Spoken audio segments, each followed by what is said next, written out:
Alright, so good evening to all of you. Let's talk about some important developments which happened in the month of October and November. Those are given in the Pratiyogita darpan, again the most desirable magazine among the youths. The November month is it was a very sadful month because some important incidents happened which shook the conscience of all the people of this country. And the very first one is the death of Fatima Bibi. Fatima Bibi was the first woman who became the judge in the Supreme Court of India. Judge, not get confused with the Chief Justice, only judge. But the kind of difficulties she faced, I will discuss in a while. So this Fatima Bibi, she died. She was from Kerala. Initially, she was appointed as a judge in the Kerala High Court. From there, she was elevated in the Supreme Court of India as a judge. This Fatima Bibi became an inspiration for rest of the women and also for the Muslim women who want to be the part of Indian judiciary. One thing I would like to tell here, and that is related to the science, because look, you may have heard there is a huge scarcity of the women in the Indian judicial system. Why it is so? The science gives a reason that when you understand or study the brain is divided in two parts. The left hemisphere and the right hemisphere. This is the left and this one is the right. It is said that the left hemisphere is more developed in the men and the right one, this right hemisphere is more developed in the woman. The left hemisphere, this left part of the brain, it is more dedicated to the rationality, to the cognitive thinking, to calculate something numerically. And this right part, it is more inclined towards the emotion. That's why we say that women are more emotional than the men. By the way, some people are saying that no, men are more emotional than the women, but the problem is that men don't show their emotion the way women show. I cannot give any kind of conformity, but the science says so. You can very easily understand that this left part, which is more developed in the men, if it is related to the rationality and the cognitive thinking, these things are more required in the judiciary.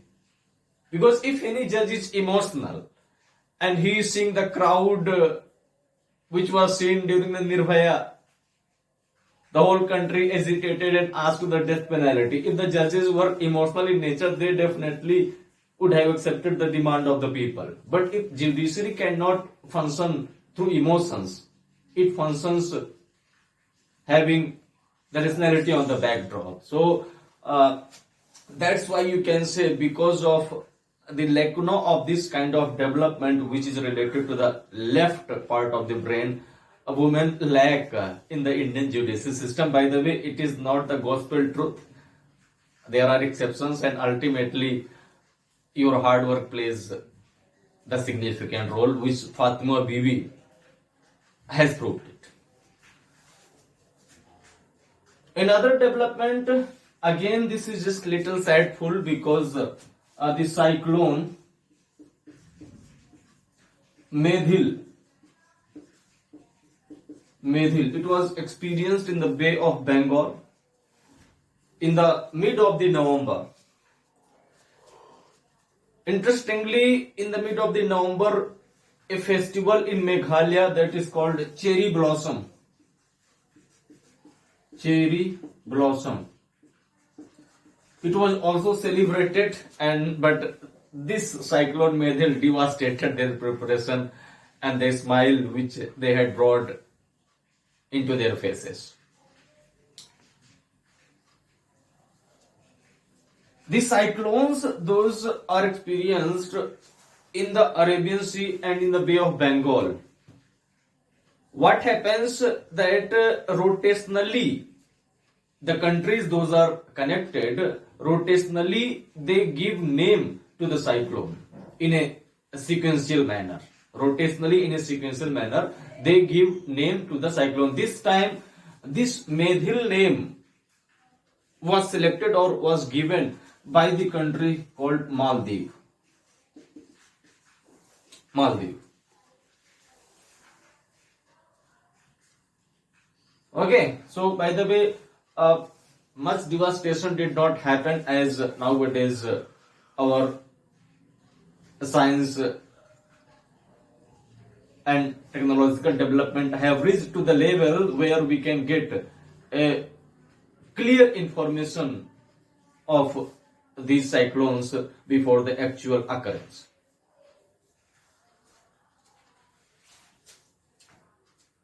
There is one boy who is from Bangalore. He is only 10 years old. His name is Vihan Talya Vikas. Any idea this boy came in the news? For what reason? You know, we know, we have heard the Oscar award. Oscar is given in the field of movies. So this boy became famous for getting the Oscar in the field of wildlife photograph. By the way, technically it is not an Oscar, but the kind of stature this award has, we call it that this is the Oscar of this wildlife photography. So this boy who is 10 years old, who hails from Bengaluru, one of the most technological upgraded city in India. This Vihan Talya Vikas went outskirt of the Bengaluru on a certain day, and he saw that on his stone there was a picture, and in that picture Lord Krishna, he was playing the flute like this, and just beside that figure of Lord Krishna that was carved on that stone, a spider was also there, and this boy, he clicked that picture, that photograph, and this was submitted to the Natural History Museum. It is based in London, and around more than 50,000 photographs were sent to the based upon this wildlife. And this Vihan Talya Vikas was the winner. By the way, there were some other winners also, because in his category he was the winner. So that's why this Vihan Talya Vikas, who earned this recognition, the Oscar of wildlife photography, a Bengaluru based boy, only 10 years old. So Lord Krishna, I think, helped him the way Lord Krishna helped Draupadi. Who was snatching the sari of Draupadi? Dushasana. And the sari was not getting in debt. So whenever we are in trouble, so we should certainly remember. By the way, we human beings, we always remember the God when we are in difficulty. When the New Year party is going on, all the gods disappear. But Mirabai, what she did? When she asked the boon, when the God came before her, that I want only sadness in my life so that I could remember forever. Till my last breath, I could remember you. So the next news is related not directly with the Mira Bai, but certainly we can relate it indirectly, because two cities in India have been recognized as the creative cities under the UNESCO network. UNESCO network, these creative cities, the one is Kozhikode, and the second is Gwalior. Kozhikode has been selected for the literature under the UNESCO Creative Cities Network, and the Gwalior is for the music. Tansen was born, whose name was Ram Tanu Pandey. So Tansen is also called the Sur Samrat. So it is very natural why Gwalior would not be selected as the city of music.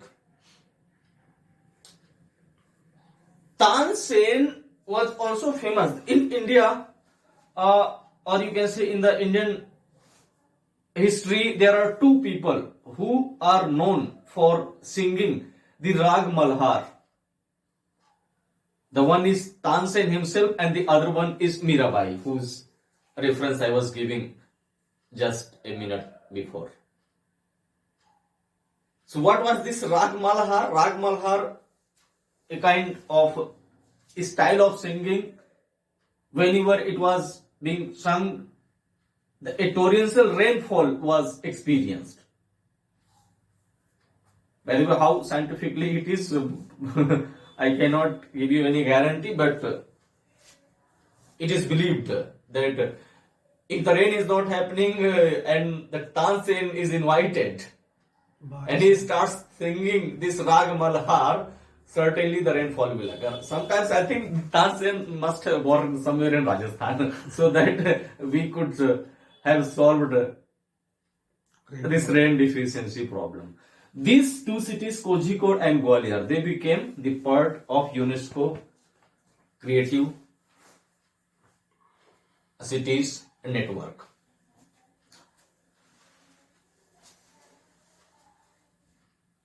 Other than this, the news that is related to the BRICS. I think this news I have already discussed in my previous lecture, but anyway, actually the BRICS summit took place where? In South Africa. And we know that the summits of BRICS always take place in a rotational basis. This is the South Africa. So the next summit should take place in Brazil. This was in 2023. So in 2024, it should be held in Brazil. And after that, Russia, India, China, and this is the pattern which is followed in the BRICS summit. So according to this pattern, if South Africa arranged the 2023 BRICS summit, so 2024 BRICS summit, where it will be arranged? Where? Brazil. But yes, this time this will not be arranged in Brazil. Why? Because we should not forget that recently the G20 summit took place in India. And the next responsibility to handle the G20 was given to whom? To Brazil. And Brazil is saying that I am not capable enough to manage the two things together. Either I can manage the G20, which he cannot lead. As G20, I would say it represents the more population, more territory, and the more world leaders. So nobody wants to leave this kind of opportunity. But it is not possible due to logistics problems, management. Brazil is saying that I cannot handle two things together. That's why this year I will passing the buck on the Russia. So Russia will be managing the next BRICS summit, which will take place in the year 2024, which obviously should have managed by Brazil. The important thing which happened in this 2023 summit in South Africa, the 6 new members have been made the part of this BRICS. By the way, obviously they will be the part from the 1st of January 2024 onwards. So what are these 6 members? And from the 1st of January 2024 onwards, this BRICS, which was till now the 5 nations organization, will be known as the 11 nations organization. And what are those 6 countries? The one is Argentina,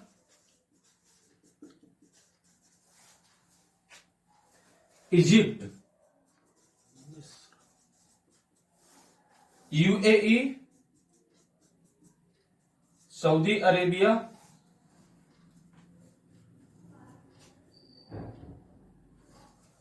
Iran, and the last one is Ethiopia.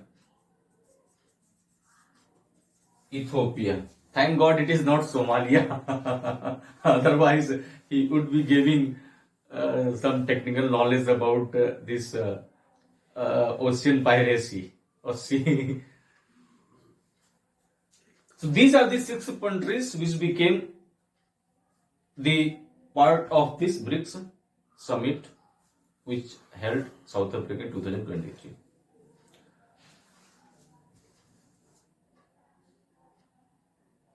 As I was discussing about G20, so there is a concept called a Troika. G20 Troika. This was also asked when you were giving your interview in that organization. Troika, what is this Troika? If I ask the G20 Troika in 2023, what will be the answer? Troika is basically the combination of the 3 countries, as G20 does not have any secretariat. Therefore, the responsibility to take care of this G20 belongs to 3 countries. Troika stands for the 3. The one country where this G20 is going on, or which is managing in the current situation, let's assume India. And the one country where this G20 summit has been held, and the remaining one where it will be held.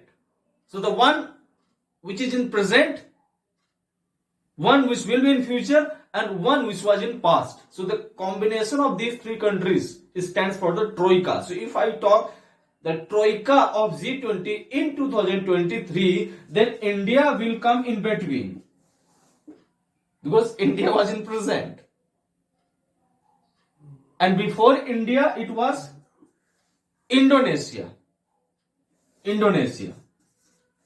And this India handled the responsibility of G20 to Brazil.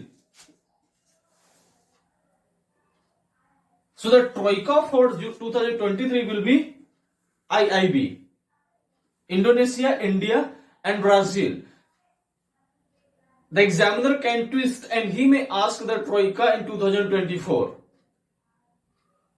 So this will be removed. India will still remain, and Brazil will be there, and the next one will be, yes, South Africa. Because the G20 summit in 2025 will take place in South Africa. IBSA is also an organization.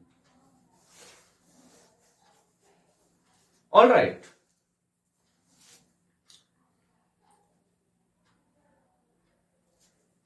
Now there are some awards, and before that award I want to discuss uh, a day that is 12th of August.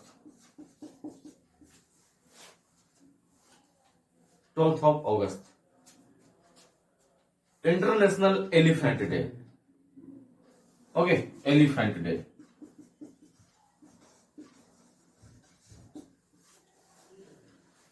The theme of this Elephant Day, by the way, why this day is celebrated?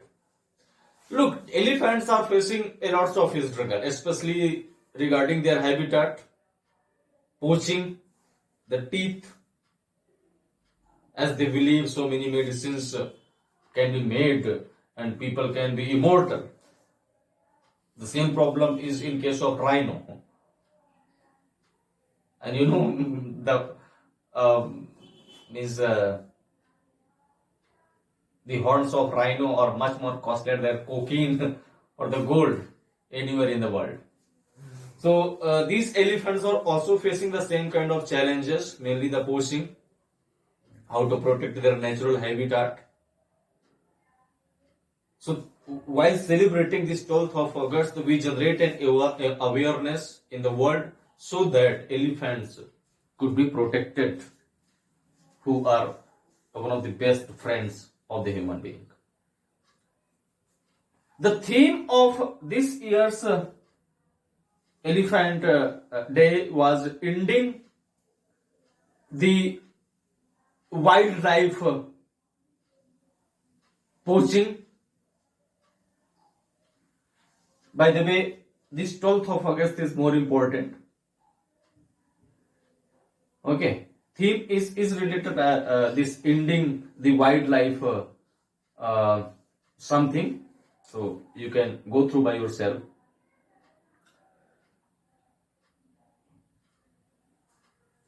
Could you tell me which one is that country where the maximum number of elephants are found? Maximum. I was expecting this answer. That's why I asked the question. Actually, Thailand is known for the white elephants, the land of white elephants, Thailand. But the maximum number of elephants reside in Botswana.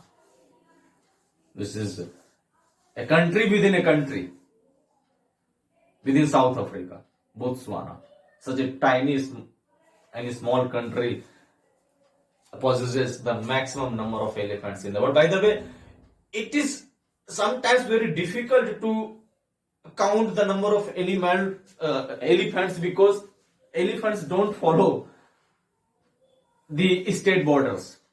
They keep on going from one country to another and coming from another country to a different country. But whatever the present information is available, Botswana.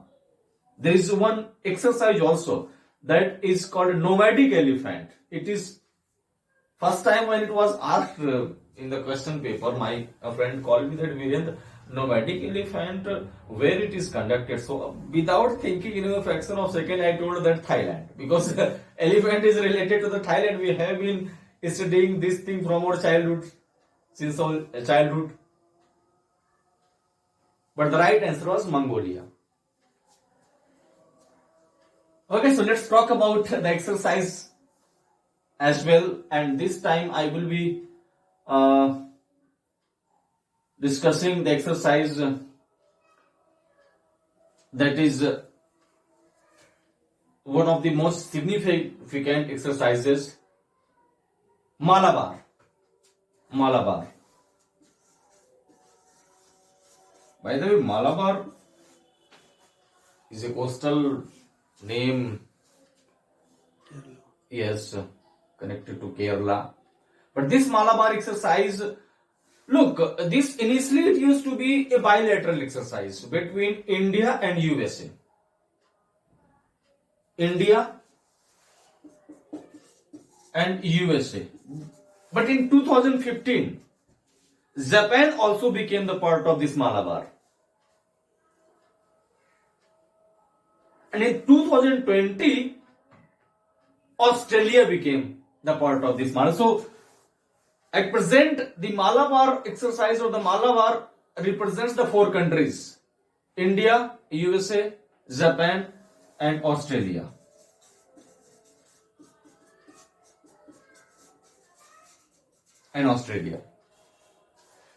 The objective or the aim of this Malabar exercise is to bring a sort of transparency and the easiness in the Pacific Ocean and in the Indian Ocean.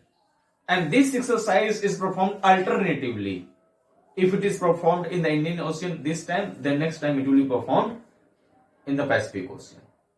So the important thing is this, that we need to remember at least the countries those are related to this Malabar exercise. With USA, we have so many exercises as I have discussed in my previous lecture: Corps India, Yuddha Abhyas, Satrujit, Vajraprahar. There is an exercise called Sri Lux, with Sri Lanka. Mitra Shakti is also with Sri Lanka. Varun, France. Surya Kiran with Nepal. Gimex, Japan. Simbex, Singapore.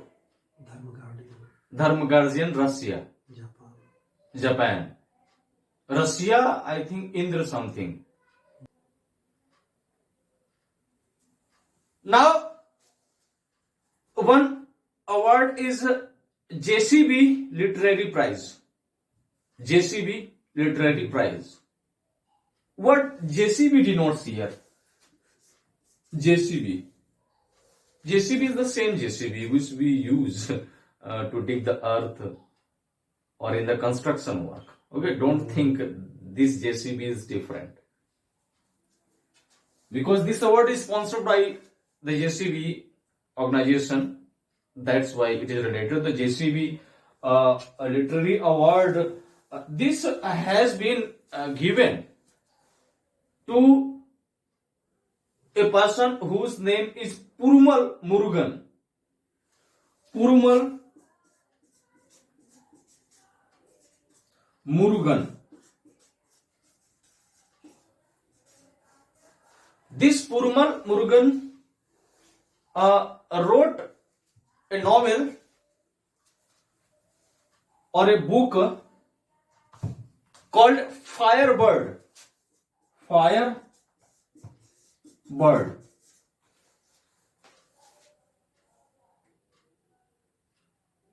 So for this Firebird, this Perumal Murugan, by the way, this Firebird originally was in Tamil language. Later on, it was translated in English, the way it happens in case of International Booker Prize, which I discussed in my previous lecture. There was a person whose name was George Janus Dova. He wrote a book called Time Shelter. Time Shelter was originally in which language? It was in Bulgarian language, which was translated by Angela Rodel in English language. So in the same way, this JCB Literary Prize was awarded to this Perumal Murugan as he wrote the book Firebird, and this Firebird was translated into English by a person whose name was Janini Kannan. Okay, Janini